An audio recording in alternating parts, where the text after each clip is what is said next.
Welcome to MP Nagparadise at Charot.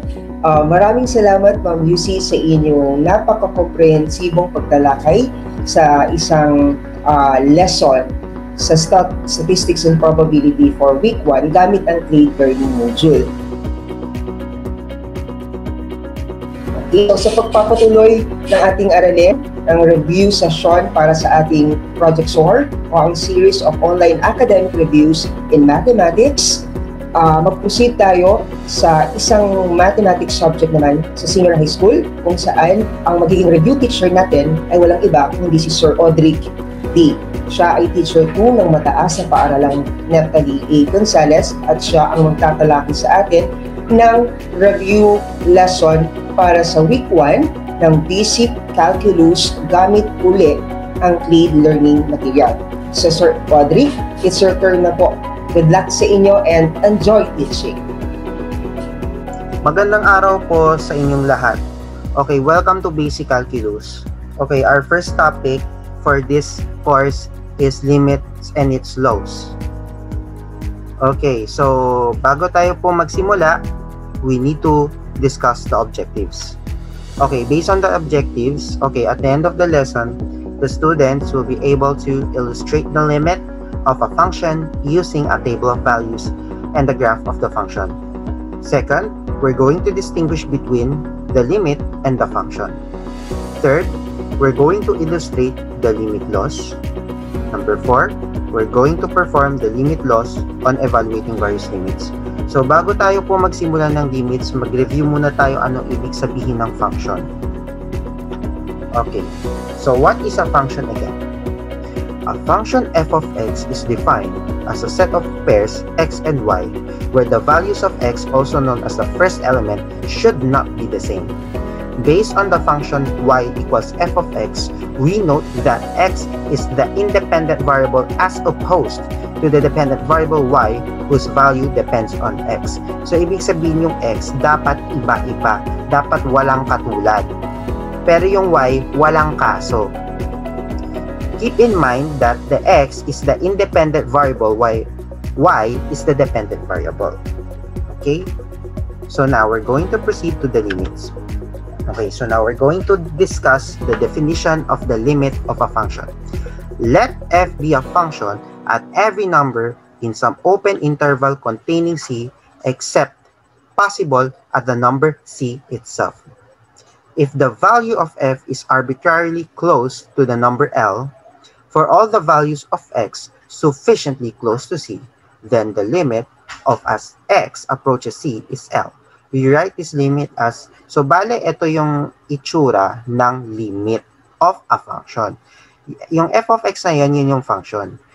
Yung c naman, yun yung ina-approach ni x. Okay? So, yung L na yun, yun yung parang labeling name ng limit of the function mismo. Okay, so now we're going to determine the limit through the table of values. So now, our question is limit where x approaches 4, then yung function niya is x minus 2. So ang gagawin natin po is we're going to construct the table. So gagawa muna tayo ng unang table. So ito po, ito yung mga values na mas mataas sa 4, wherein yung 4.0001, yun yung pinakamaliit na mas mataas sa 4. Okay. So, napapansin nyo po yung, yung mga dependent variables, yung mga y na to.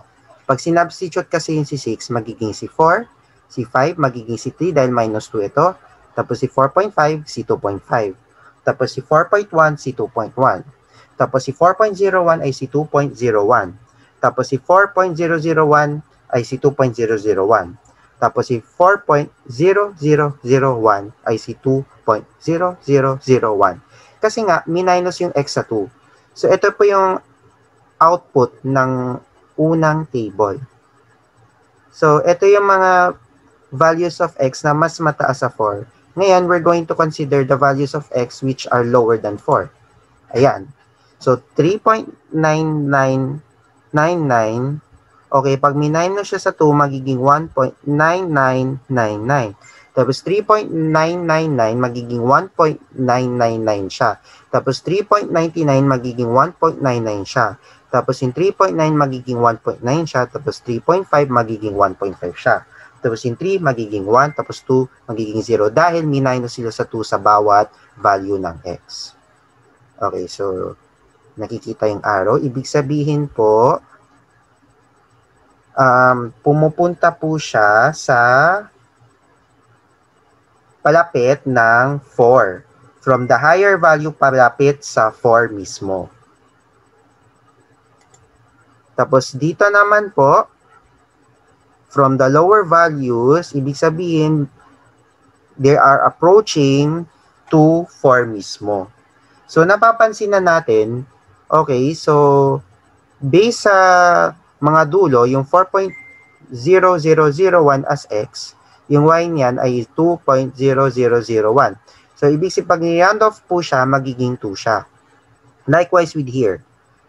Yun, si x ay si 3.9999. Tapos, yung y niya magiging 1.9999. So, pag ni-round off siya, magiging 2 siya. So, napapansin mo, pag ni-round off po sila, magiging 2 sila.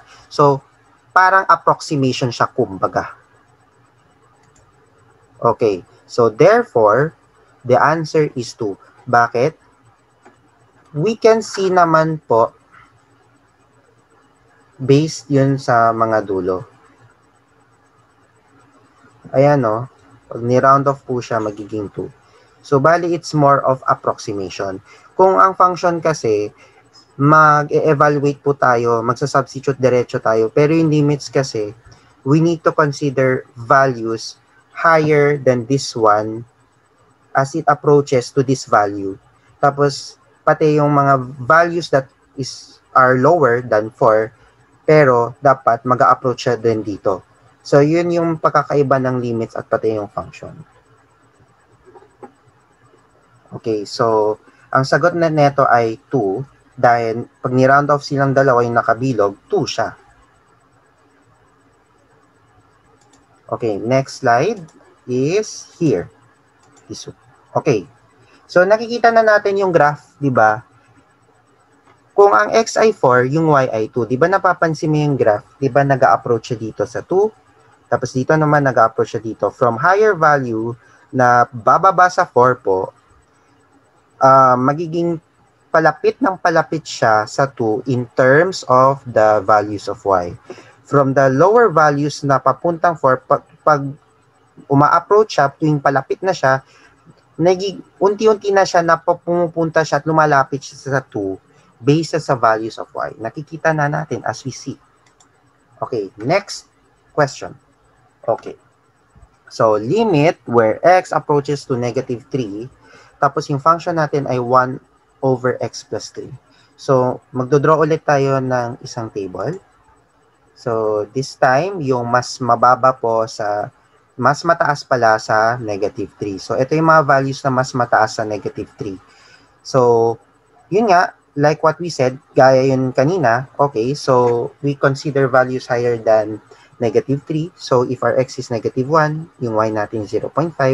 Tapos, if x is negative 2, magiging 1 siya, yung y. Tapos, kapag x is negative 2.5, magiging 2 siya. Tapos, pag negative 2.9 ng x, magiging 10 po siya. Tapos, pag negative 2.99 siya, magiging 100.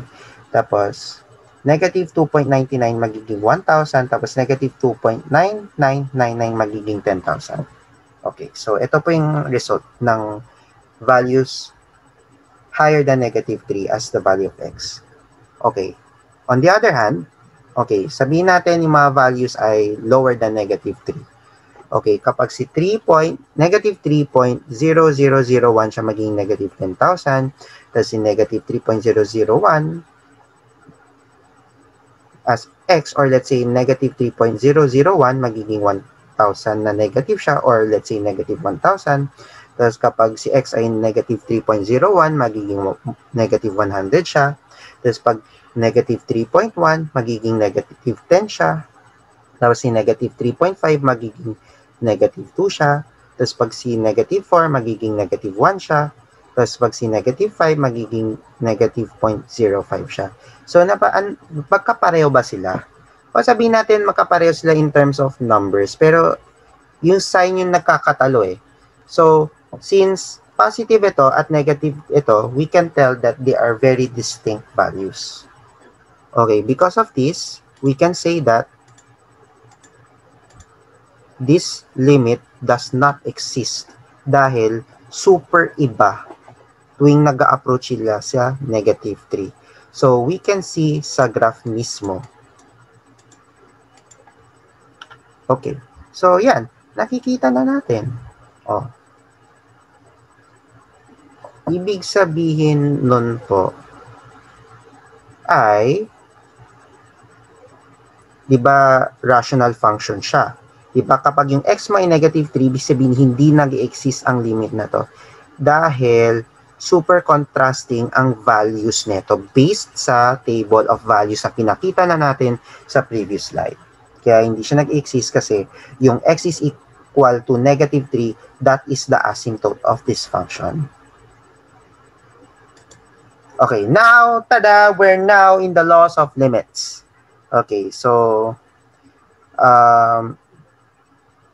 we don't need to mention a lot. So, ito yung mga given natin, given the following limits where x approaches c, f of x is equal to L. Tapos limit where x approaches to c, then g of x is equal to m, where f of x and g of x are functions and c is the real number. So, pag sinabing constant law, if k is any constant, k talaga siya. So, ito na po yun. Pag sinabing identity law, isa-substitute mo si c sa x, kaya siya nagiging c.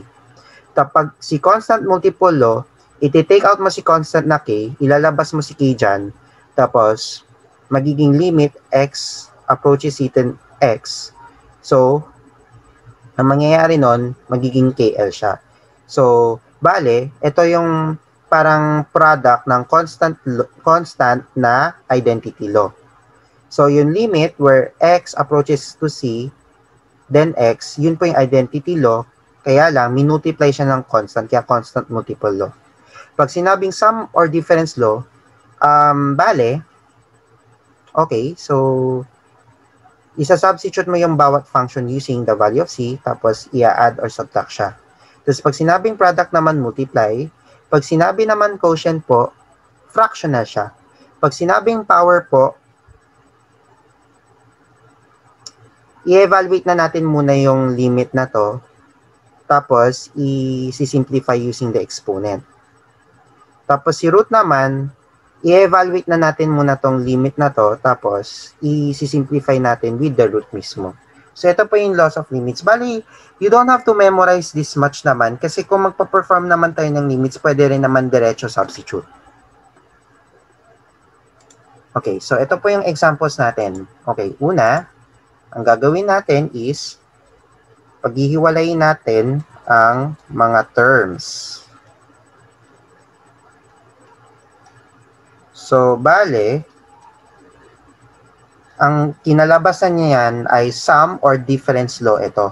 Kasi there's a minus at plus.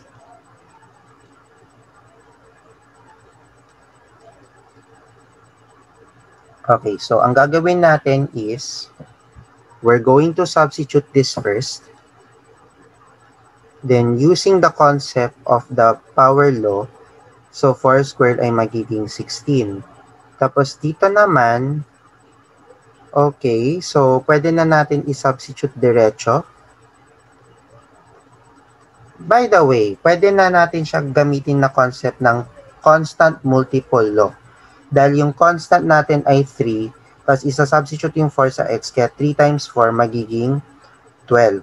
Tapos dito naman ay constant law dahil si 5 mismo ay constant, since si 5 mismo ang function na to, 5 na siya dahil wala ka naman may isa-substitute. Then now, we're going to simplify. So, 16 minus 12 plus 5.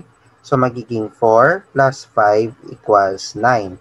Okay. Pag sinubstitute natin to diretso, ang ikakalabas, sabihin natin ito yung f of x natin. Ang gagawin ay 4 squared minus 3 times 4 plus 5. So, yung behavior of computing naman ay parang nag-evaluate lang tayo ng functions. Bale, substitution lang talagang ginagawa. So, 4 squared will be 16, then magiging 12, then 5. Tapos, pag sinabtract natin, magiging 4 plus 5, so magiging 9. So, ang sagot na natin ay 9. Okay? So, our next step is, or next example is, okay. So, dito naman po, okay, magbubukod naman po tayo, as always, bilang step by step. Okay, so ang gagawin natin ay paulit-ulit. Practice makes perfect. At do not worry about limits dahil madali lang po siya talagang sagutin. Para lang siyang functions. If you're going to evaluate each of the algebraic functions using the concept of limit. Okay, so ang gagawin po natin is magsasubstitute po tayo. Okay?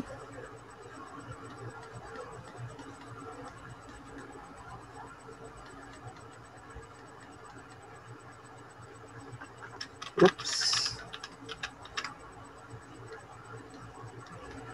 So, bale, itong concept na to, pwede siya, yung root law na pwede gamitin dito, yung concept ng root law ay pwede natin gawin dito.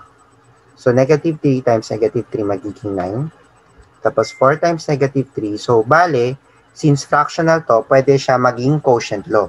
So, 4 times negative 3 ay magiging negative 12, then over 3. Tapos, dito naman ay combination ng constant multiple at power law. So, negative 3 times negative 3. So, mangyayari, okay. So, we're going to write it in complete solution para magkaintindihan po. So, negative 2 times negative 3 will be 6 times negative 3 magiging negative 18. Okay, so what is the square root of 9? So, magiging 3 siya. Then, negative 12 divided by 3 will be negative 4, then minus 18. So, 3 minus 4 will be negative 1, then minus 18. So, negative 1 minus 18 will be negative 19. So, this is the answer. So, wag niyo pong kalimutan i-subscribe ang MTM channel and stay tuned for more math videos. So, happy learning. I hope may matutunan po kayo dito sa lesson na ito. And have a great day, guys. God bless you at maraming salamat po. Thank you very much, Sir. At ganun din sa ibang mga guro na naging bahagi ng ating review lesson para sa linggong ito. Muli, ako si Ryan G. Silverbo, teacher pang mataas na paralang ng Talingi Gonzales, hasta MPNAG de Calidad. Upang ibigay naman ang kanyang panguling pananalita, narito po ang aming punong guro ng Mathematics Department, walang iba kundi si Mrs. Liberty A. Noblesa.